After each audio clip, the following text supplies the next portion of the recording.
마지막으로 오늘의 비하인드 뉴스입니다. 이성대 기자가 나와 있습니다. 두 개만 하죠, 오늘. 예. 첫 번째 키워드는요? 네, 바로 보겠습니다. 힘겨워하는 대통령을 위하여 주로 친박계가 나서서 박 대통령을 적극적으로 옹호를 하고 있는데요. 예. 자, 국민 여론과 거리감이 있는 게 아니냐는 지적 나오고 있습니다. 예. 지금 새누리당은 특검을 수용하는 마당이잖아요.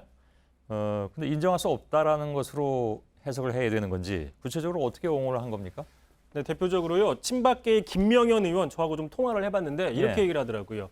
자, 누구보다 마음고생하실 분은 다름 아닌 대통령이다. 지금 우울증 걸리는 게 아닌지 걱정하는 분들이 많다. 얘기를 했습니다. 예. 자, 어제였죠. 이원종 청와대 비서실장도 국회에서 자, 국민 못지않게 피해를 받은 사람, 마음 아픈 사람, 대통령이라고 얘기를 했습니다. 자, 이 실장 같은 경우에는 논란이 일자 오늘 국회에 나와서는 오해를 일으켜서 사과를 드린다라고 또 수습을 하긴 했습니다. 예. 사실 마음 아픈 건 국민 여러분들인 것 같은데, 예. 저런 마음으로 국민을 좀 봐도 좋지 않을까라는 생각도 드는군요. 또 있습니다. 친박계 대표적인 의원이죠. 김진태 의원 오늘 법사위에서 이렇게 얘기를 했습니다.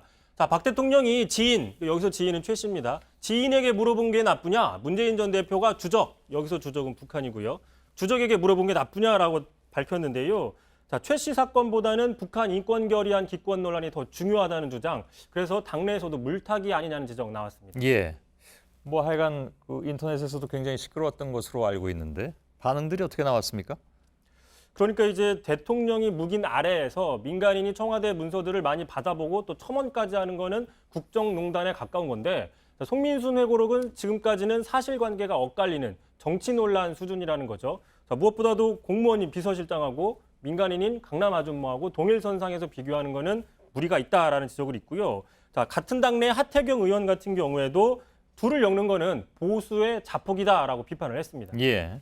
다음 키워드는요? 마지막 키워드네요. 자, 두 번째 키워드입니다. 대북 정책도 순실의 시대인가라고 정했습니다. 최 씨가 미리 본 문서들이 속속 드러나면서 박근혜 정부의 정책들 지금 도매급으로 불신을 받고 있는데 예. 대표적인 게 외교안보 정책들입니다. 예. 일부 정책과 결정 과정에서 혼선이 빚어져서 이해가 안 갔다 이런 얘기들이 많이 나왔는데 이게 그 때문이냐 이런 얘기들이 나온다는 얘기죠? 그렇습니다. 특히 유독 대북 정책에서는 좀 급선회들이 많이 나타났는데요. 예. 자, 몇 가지 보시면요. 통일부에서는 개성공단 잠정 중단을 요구했지만 전면 폐쇄로 결정이 됐었죠.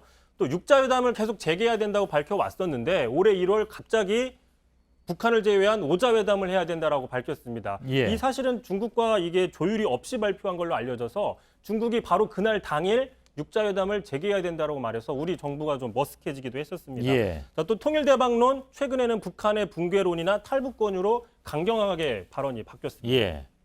설마가 사람 잡는다고는 하지만 설마 하는 생각도 사실 듭니다. 그죠? 예. 그래서 너무 다 모든 것을 최순실 씨가 했다고 생각하진 않았으면 좋겠습니다. 근데 최 씨가 특히 이제 2년 안에 통일이 된다 이런 말을 자주 했다는 증언은 나왔더군요. 그렇습니다. 그러다 보니까 이제는 야권, 정치권에서도 이제 이런 지적들 신빙성을 얻어 간다는 주장인데요. 예. 직접 한번 발언 들어보시죠. 예.